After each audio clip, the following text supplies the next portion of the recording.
Okay, so changing stack, changing subjects.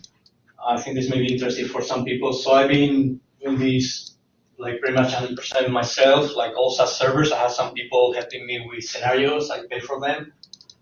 And for the API, I started by myself, and then I found a developer.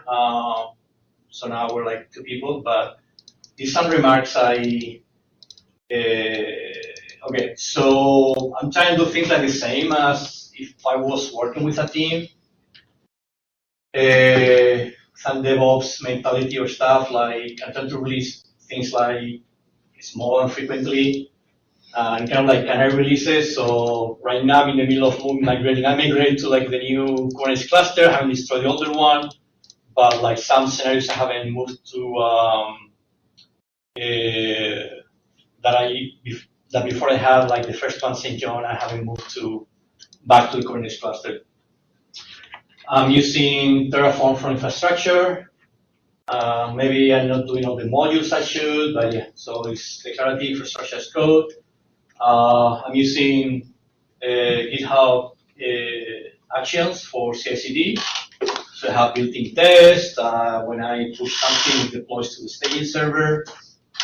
Something neat, I just mentioned this because I learned this like a month ago. So I didn't want to, so my SSH port is only IP allow list, right? So only me can SSH into the servers. But for the GitHub Actions, the test to run, I need to deploy a branch to the dev server. I needed to run like an SSH script, but I didn't want to give the world SSH access. So anyways, I'm using Scale, which is like, it's based off, WireGuard, exactly. So it's like the commercial version of that, but it's free for up to 5 devices, people or something.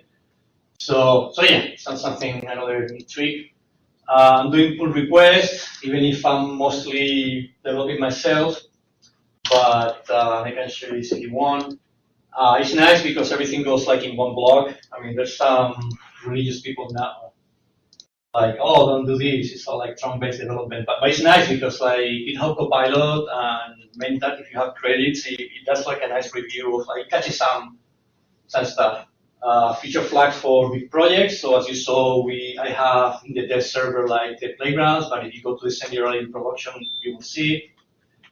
I write some documentation as well, and I'm working with that right now. I can show you somebody's interested, like see like what is this like PRs with checklist or a documentation. I can show as well. I think this is second to last.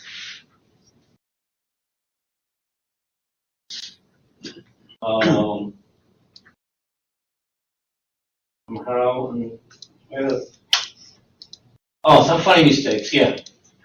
So, yeah, it's going to be interesting. So it's incredible. So the good thing about working just yourself versus a company is that literally if I try and do this API, the bulk of it, like the core, this other developer and myself, we did basically in 1 week, 2 weeks. In some companies at work, we have literally was taking like probably like 6 months. So yeah, it's just yourself, just go and do it.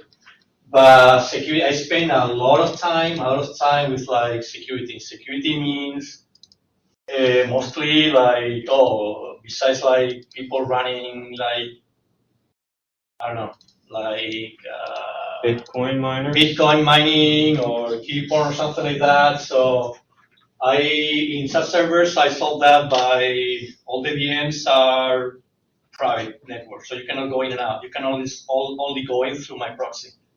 So that problem there is solved unless you pay, and if somebody giving you a credit card, that's solves a lot of problems. I have a lot of ways of rate limiting. That could be almost another chat. I have like 3 ways almost. So you can do by a challenge in the browser. That's the only one I don't do. I have a captcha for like sensible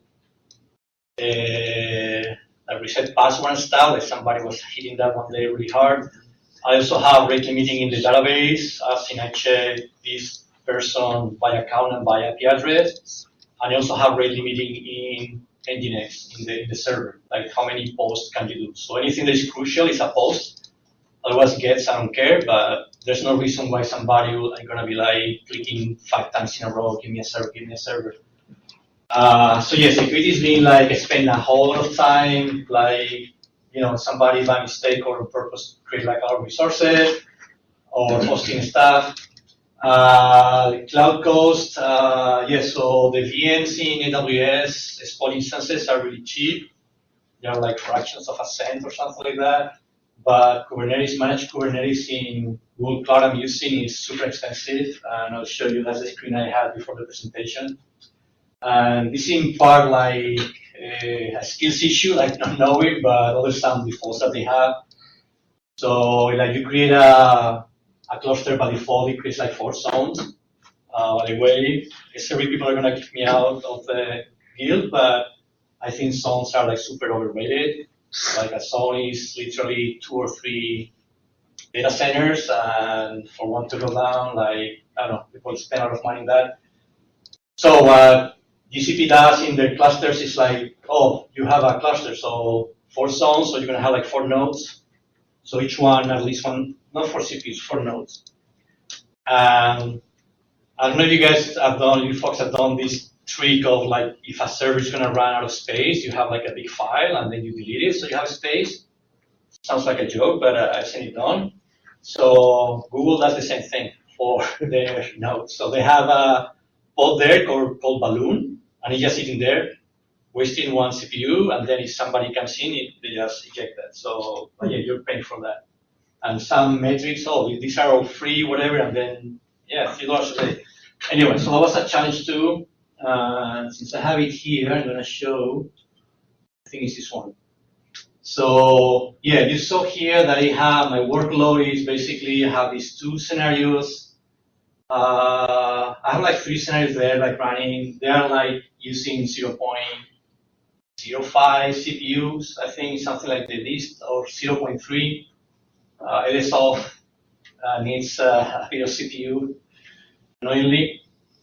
So I did the math, and actually there's on the screen that you can see the metrics of how much CPU you're using. So I've been using literally 0.2 CPUs. And that much, how much for running 0.2 CPUs? So basically $20 to $25 a day. So it's like $1,000 Canadian for running 0.2 CPUs. So yeah, that's why I'm like migrating, and I may get out of GCP and go to some other host. It's a lot of money. What other things? Lessons learned, some mistakes, some funny mistakes. Yeah, so I had another staging cluster, and okay, I'm gonna kill this, and Kubernetes. In theory, you can do things with like namespaces and labels. And I spent like 2 days writing code to put like labels on pods and another namespace, but like the ingress got confused with the IP address. And basically that was the spike that you saw on the other screen, like that at the beginning of the month. I also, standard inherit is like necessary when you have a service that creates more of something, and then when you don't get like a callback or any feedback, it's like, oh, it's not created, I'll create some more, and then you have like more and more and more. So I did that just like yesterday. So basically, I have a couple of pods that I always want to have like 1 or 2, so people come and they're ready. And every 100 seconds, so every minute and a half, I check if it needs to create another one. But what happens now is that I move to spot instances. Those are like cheaper VMs. And what happens is like a spot instance takes 2 minutes to stand up. You do the math. So what I was doing is, oh, I need 1 server. Okay, here it goes. And then it's like, oh, the server is not ready after 1 minute because it takes 2 minutes for the VM to come up. So anyways, that was another mistake. It's really hard. It's not as simple as it seems to synchronize your database, like internal representation that you have in the database of what sessions are up and if they are coming up or they're running versus what's really in the cloud. Because you spin something up and it takes time to be ready, or sometimes you spin something up and it fails. Another random comment. So we created REST API like really following the protocol, like, you know, use delete, and delete returns 402 of anything, doesn't return a body, things like that. But probably if I would start over, I would just do get and post, like who cares? Like get doesn't change, post changes, and don't have to worry about some complications in the schema that we have right now. And I think that's it. I think I have a promo here for, why do I have promos like moving? Oh yeah, this is like the good advice. So, yeah, you can see the testimonial that people mostly love the product. Some organizations are using it, like these two people, these two organizations, they use it to measure AI agents. I've served 500,000 VMs. I'm probably the individual that has created more VMs. There's a bunch of YouTube videos. That's in GitHub. There's a good reach. Like every other week in Reddit, somebody asks how to practice or do something practical, and somebody that's not me answers. And I'm kind of glad that I failed the meta interview twice for SRE. And now somebody told me, I haven't seen it, that they use SadServers as an official resource to prepare for that role. So that's kind of like the interesting. If anybody wants extra money, I'm paying for SadServer scenarios. I think that's it. I don't know if, I don't think 46 minutes, that's a bit over the time. It's fine. That's okay. You're okay. All right. Any questions? Any comments? Anything?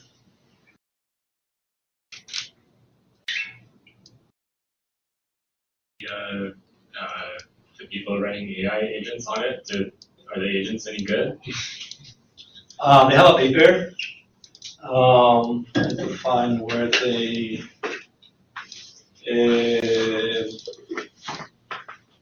Yeah, they published a paper. You go to mirror.org. Just put in a screen when I find it. The short answer is I'm not sure, because how to measure things.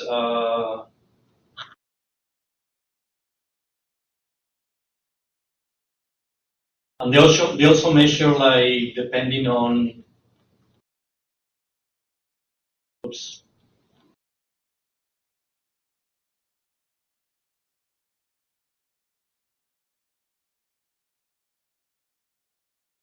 Yeah, so just Google SadServers in Meter.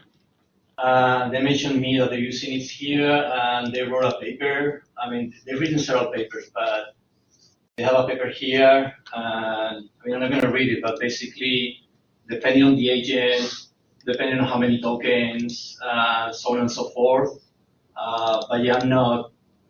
I don't know enough to, and I work with them, but I don't know enough to evaluate this or to comment on this. Mm-hmm. So I don't know. The answer would be I don't know.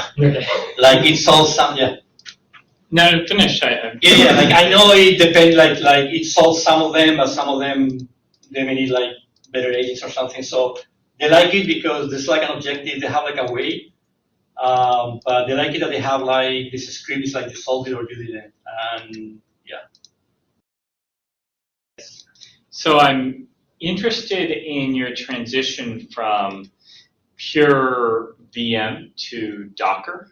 You can't see it, but I have a very, very finely crafted tinfoil hat underneath my hair. It's a great toupee. But I always have approached Docker as not a security boundary because it's sitting on the same kernel. So, well, I don't subject my Docker to the world. What have you seen? Yeah, absolutely. So Docker is a process, right? Docker is like, when was that? Like Linux 3.6 or whatever? Yeah. I don't treat it as any security at all. I treat it as a delivery method, basically. So then, but Kubernetes is Docker based, right? Oh yeah, we go there. Yeah. So yeah, you have to. My philosophy, at some point, you have to trust something.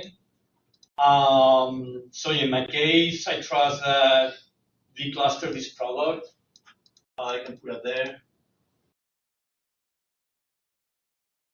that's sandboxing my cluster anyways. But there are other ways to. I work for like 7 years in 3 security companies. There are also other ways to, like if you have like a SOC 2 compliance to how do you say, not measure yet, but like to approach the securities, like because I also have like alerts and monitoring and things like that. So the other thing, I had a section in my GitHub like about security, and it's like, what do I have? So the only thing I have is like resources that somebody could use, like you could run like many VMs and I'll get an alert. Either that or emails that I have in like some other server. I have emails of people that sign up for like emails of people. So I don't have anything. I don't think I have a big target. The only thing I have is like, oh, maybe you can crack and run stuff on AWS, and I'll get when I wake up an alert. But yeah.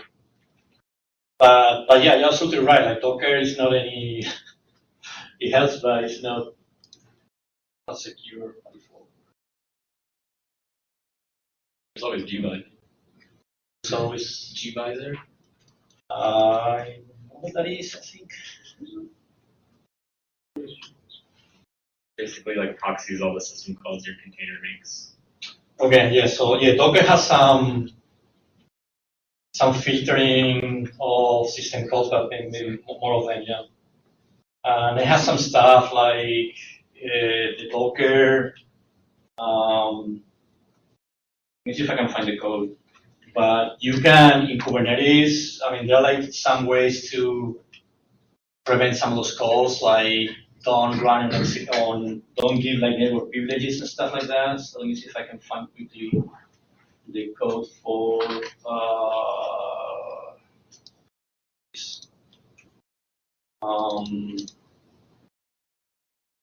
it's probably session.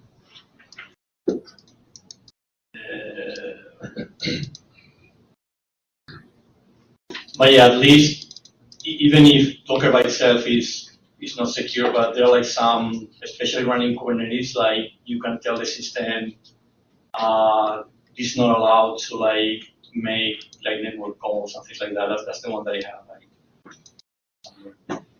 So if I can Dash network, I think isolated. Yeah.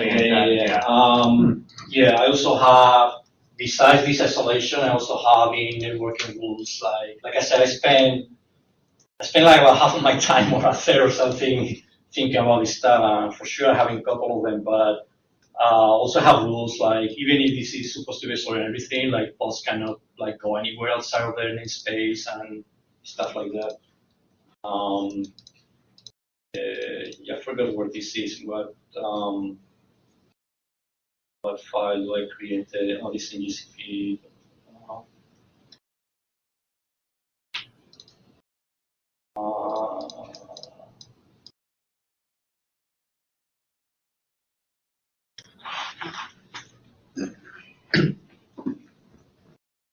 Any other questions while I try and find questions online too? Oh. We don't have any yet, but I'm inviting Okay. questions from the people online.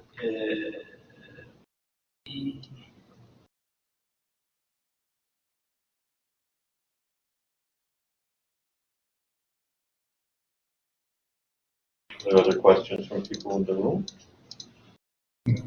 Oh, I was going to say, you mentioned asking about how you generate your documentation. No, basically I use, what is the service here? Yeah, you want to see documentation, I can show some of it. Maybe on,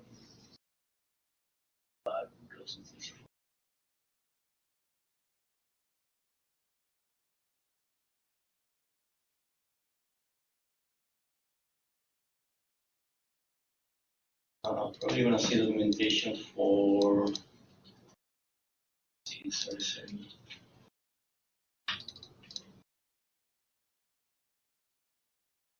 I mean, there are some, oops, right.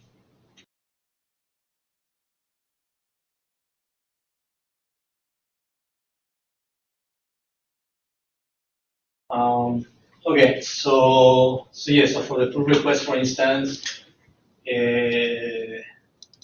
So I have this little checklist, like crucial things like changing, because I mentioned that. We can see like CI/CD. I know this wasn't a question, but yeah, so around testing and whatnot.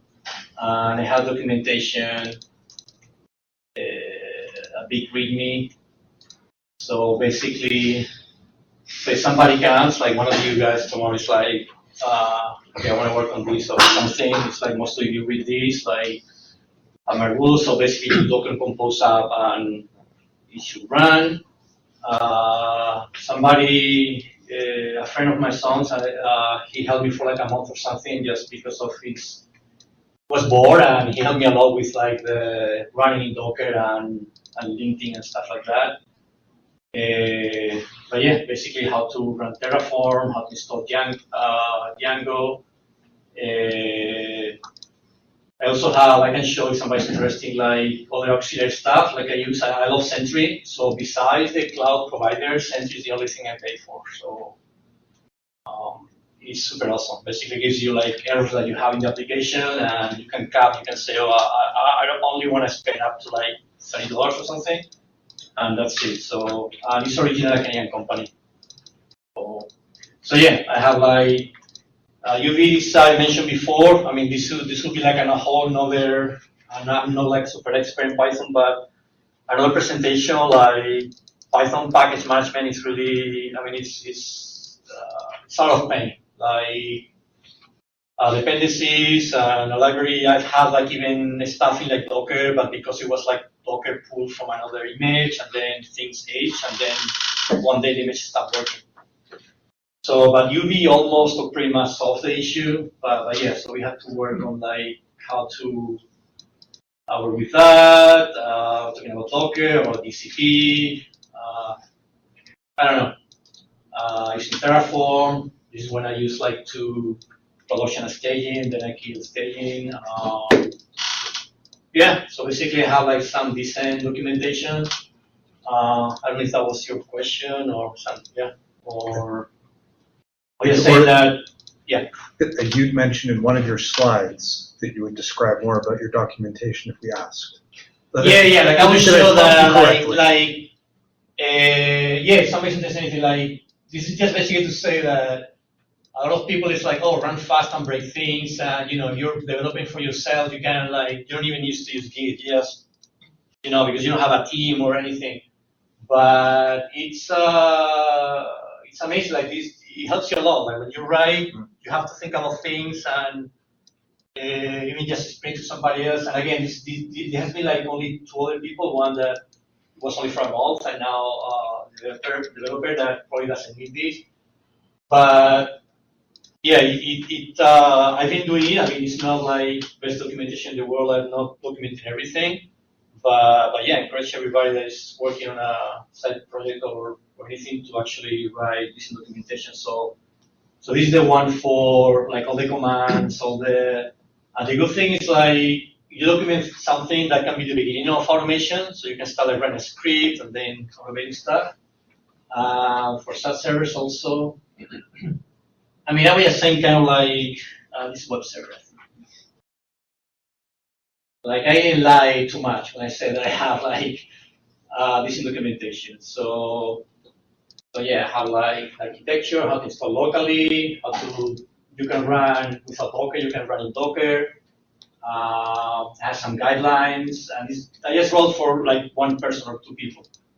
So I forgot about what was my yeah. So I mean, the only thing that can be a tiny interesting, yeah. So security, top security, user experience, and long-term stuff. Yeah, use logs, exceptions, comments. I mean, nothing super surprising, but yeah. I just and do things that they are not even. Why are you doing this? It's just you're writing Python. Like, who cares how is that? But now this guy went and automated that, so I'm very happy that he did that. So it's like one way of like putting Python in. Like there are many ways to invent things. Same with Git. I have some comments about Yeah, I mentioned in passing that some people are like, oh, it's strong based, don't do PR, just deploy to production, and yeah, you have a blog, yeah, sure, but I don't know. This, anyway, so yeah, just to show that, yeah, this even helped myself, so there are documentation. I think let's leave it there. Yeah. I can switch to Nikolai. While we're switching, then we can continue questions, I suppose. Absolutely. But we can thank the speaker for now.